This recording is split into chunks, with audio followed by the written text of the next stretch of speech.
Praise the lord. ఈరోజు దేవుని వాగ్దానము.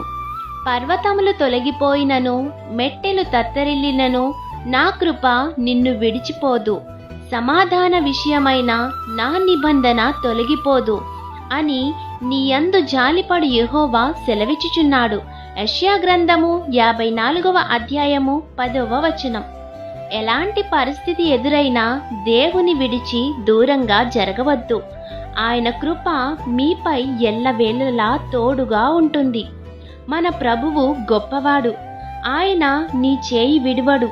నీవు చేస్తున్న చిన్న చిన్న పొరపాట్లు ఆయన యందు ఒప్పుకొని విడిచిపెడితే ఆయన నీ మీద జాలిపడి నిన్ను ప్రతి పాపము నుండి విడిపించి నిన్ను ఆశీర్వదిస్తారు. కాబట్టి ఆయన కృప మీపై ఎల్లవేళలా తోడుగా ఉండాలని కోరుకుంటూ దేవుని సువార్త పరిచర్యలో మీ సహోదరి. ఆమేన్. God bless you.